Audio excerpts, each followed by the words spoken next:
I'm really simple. Oh yeah, you are simple, bud. It'll become very apparent real soon.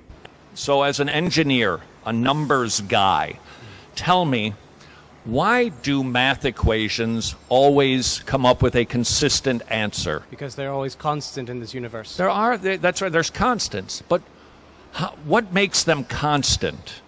Laws of physics and math. Laws of physics, all right. But who wrote those laws? Well, man did. We think that we identified the correct formula. We experimented enough times and we concluded that's the law. Fair enough. The fact that every time we observe or test them, they reliably give us the same results. They weren't made consistent, we just found them to be consistent. There's no way they couldn't be. If the laws of physics changed from moment to moment, the universe couldn't even exist in the capacity it does, and we wouldn't be here to ponder that question. But that still doesn't tell me why we have consistent outcomes. Here's my premise. That if there is not a bigger constant in the universe, there's no constants in math or in science. Well, that's a massively unfounded presupposition on this guy's part. We already know that math is self-evidently consistent. There's no reason to speculate it needs a caretaker to make it so. We've just observed it to be that way. Math and physics are the consistent top rule set. Why does this guy assume that there has to be another level above them? If this top level that he's about to assume is God can exist without a higher echelon of rule maker, then why can't math and physics just be the highest echelon? This assumption that math and physics are the rule sets that need a rule maker is a belief grounded in assumption and misunderstanding. Because if we are random, nothing, we kind of came together over billions of years and sort of got our act together and became moral, started walking upright, developed eyes, nose, ears, mouth, taste, all of that. We kind of evolved that way. There wouldn't be any constants. We would never have anything that was certain because it's all random. Say what? That's a complete non sequitur. We started walking upright and had eyes and ears. Therefore, the universe has no constants? How does that even follow from the previous statement? Things are what they are regardless of how we evolved. Nuclear force still binds nucleons into atomic nuclei. According to evolution. Fair enough? Fair enough. Either this student doesn't know his shit, or I suspect he's in on it and is just playing the part of the straight man so this guy can spew his argument on camera. Because nobody educated on the subject should have agreed that that was a fair assessment. Do you believe in evolution? I believe in microevolution. Oh yeah, that kid is 100% part of this guy's ministry. Nobody who understands the science of evolution would separate macro and microevolution. They're the same fucking mechanism.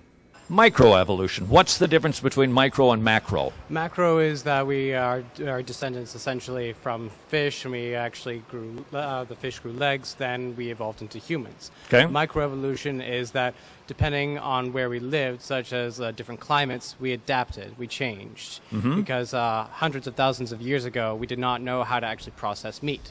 Therefore, our digestive system was different, our teeth were actually different. But as we learned to actually cook our meat and evolve and adapt, our very teeth changed, our digestive system changed because we did not need that powerful bacteria anymore. And why did we decide to do all of those things? And what was the mechanism that kicked that process and guided that process so we could grow teeth, have a digestive system, develop something called peristalsis, which is what moves the food down to your gut, the acid to deteriorate it, the ability to pull out the vitamins that you need, plus process it through a plumbing system. When did all of those things take place? And who decided that's the way we should be? Is this guy for real? Does he think we got together as a committee and decided how our evolutionary traits should develop? Nobody decided anything. We evolved those traits because they were advantageous to our survival in a specific environment. We wouldn't have evolved teeth if they weren't useful for crushing food. But there are plenty of more simple creatures that don't consume food that way at all. If you look at biodiversity in general, it's apparent that there's nobody at the helm. There is a multitude of ways a creature can evolve to exchange energy and carbon, and there are lots of failures in the evolutionary tract. It doesn't take a designer because it's a self-correcting process. The mechanism is evolution. It is kicked off by mutation, which is a natural byproduct of genetics through breeding. The environment decided how these systems would function based on which creatures survived to pass on their genetics, not through preconceived design. And if there was a designer, he's fucking retarded. Why would a loving God design you so that the food goes down the same pipe as your air? Whales have two separate tubes. So was God less concerned about humans choking to death than whales? Well, somewhere along the line, the coding in our DNA changed. The code in our DNA changed. All right. Codes in DNA can be manipulated these days and changed. And different people have DNA, but no new information gets added to DNA. You can detract information, but you can't add information to DNA. I like how this guy just declares that you can't add information to DNA. It's such a stupid argument, too, because not only is it false, but creationists will often concede that mutations do occur. Well, a mutation is a change to the code, so how different does the code have to be before you consider it new information? If I take the word yes and replace the letters YES with LOW, is it not a different word now? Yes, it will always stem from a previous genetic code, but mutations can vary things so wildly that over millions of years, one species can become completely unrecognizable from its relatives. Fur became feathers. It wasn't new information, it was the change of existing information so radically that it became obviously distinguishable from its parent trait. See, what I'm trying to get at is it's a little suspicious that all of these things happened all by themselves without anything to guide them or to think them through. Well, that's because your simple monkey brain is programmed to believe things need a designer because we are a race of builders. There's an assumption based on the fact that we observe the world on a macro scale and have trouble comprehending the mechanisms that drive things on a smaller or larger scale. Evolution is a blind watchmaker and has more failures under its belt than successes. If creationism was true, all creatures in the history of time would have been made to survive. And we know that's not the case, as most things that have ever lived went extinct because they were not designed in a way that was fit. Okay, so for instance, let's say you had your teeth, you had your throat, you've evolved all of that, you've got peristalsis working its way down, but you haven't evolved your stomach yet. What would happen to your teeth and to your throat? I would not know. They'd go away because you don't need them for anything. You had to happen all at the same time. It's called irreducible complexity. You're so complex that if we reduced a component of it, none of the other components would exist because they need each other to function. Yeah, they do need each other to function, but they didn't just spawn into existence all at once in full form. Nor did any individual organ evolve before the necessary companion organ. They evolved concurrently. We started with the most basic shit first. Our eyes were incredibly complex, but they started out as simple light detectors, like we see in bacteria. Evolution has had millions upon millions of years to build complexity to the point we are at now. The very notion of irreducible complexity is based on assumption. It's begging the question. There's no reason to believe biological structures are too complex to be explained by evolutionary process. Nor is there a reason to believe our biological systems came about through a linear progression. If you take a fully formed eye and remove parts, yeah, that'll probably reduce or destroy the vision depending on the part. But since our eyes developed from the bottom up, they were still functional in what a creationist would consider an incomplete stage. Whereas the rest of us understand that it was still complete. It was just in a primitive form. It didn't need all the complexity it has now to function as it did millions of years ago. All right, I want to ask you a question about DNA. How many cells do you have in your body? Too many to count. About 50 million, Yeah. give or take. Yes. 50 million cells. How many strands of DNA do you have? That I do not know. Let me put it to you this way. If we took out your DNA, first of all, we could fit it into a tablespoon, but if we typed out the code, we wrote it down, you could fill the Grand Canyon with your DNA information 40 times. Put it another way. We typed out your DNA, and we took that and we tried to get it to the moon. Would it reach the moon? I would say yes. 5 million times it would.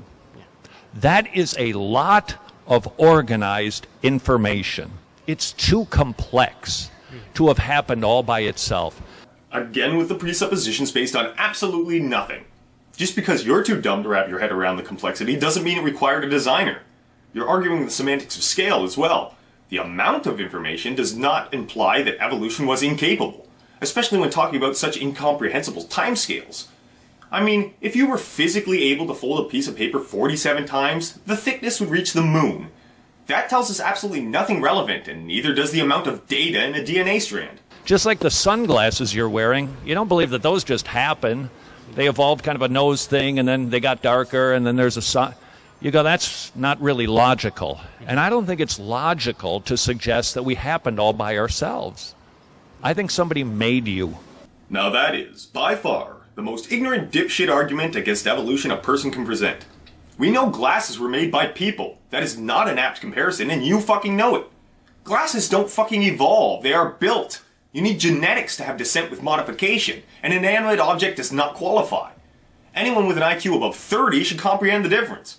We can follow and observe the process of your Ray-Bans being constructed. You can't show me a single shred of evidence that a creator made us or anything else. And all the evidence we actually do have suggests we evolved as part of the phylogenetic tree of life. You don't think it's logical that it happened without a creator? Well, I don't think it's logical for you to just assume that a creator was necessary when we have a perfectly working explanation backed by evidence that doesn't rely on anything supernatural or unobservable. It's what I think. I think you're designed by your maker, a very intelligent, powerful being who's very moral, because we see another set of constants in this universe, morality.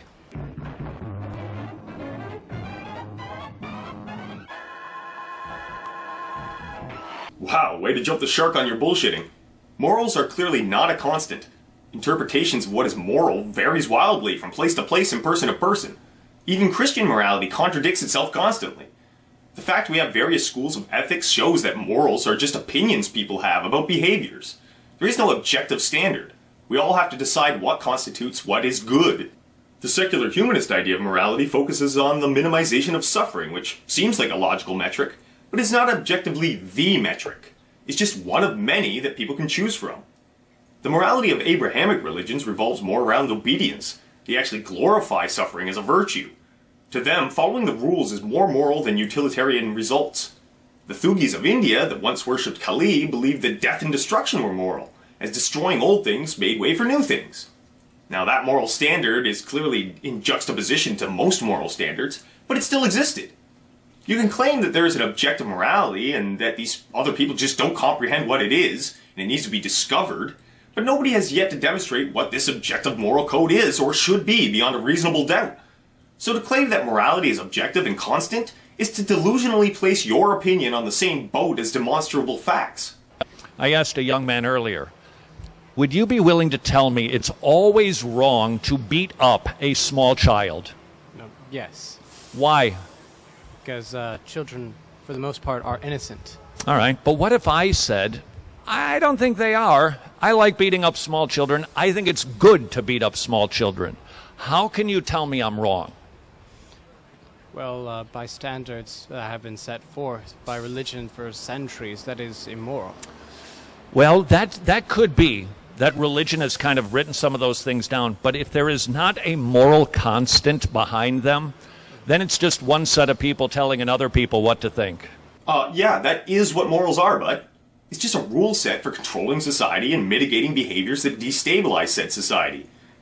This is in the interest of those in power, as they can't control and profit from a society that is riddled with dysfunction and anarcho-primitivism.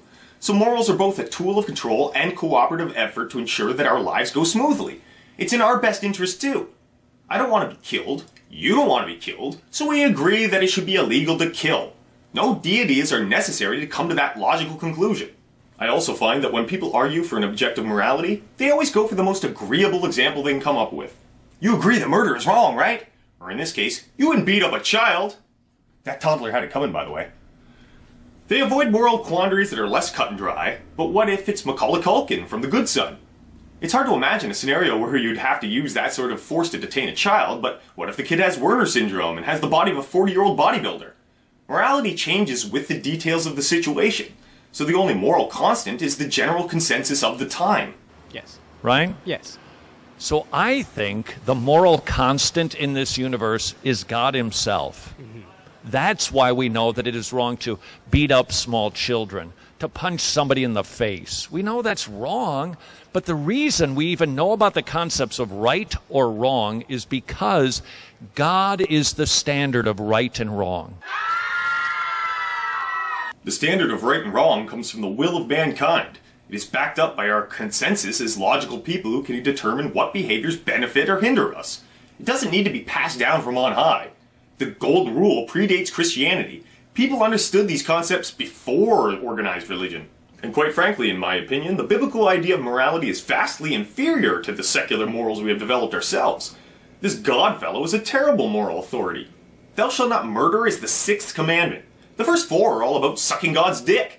Your good and moral God thought that his ego was several orders of magnitude more important than not murdering people? The Bible gives instructions on how to subjugate women and the proper way to beat slaves. There are several times in the Bible people argue with God about what he's doing wrong, and he loses. Even by your own fairy tale story, this God character is morally dubious, and can have people, common people, convince him to alter his plan on the basis of their morality. God caves to their understanding of right and wrong. If God was real, he'd be the last motherfucker I'd take moral guidance from.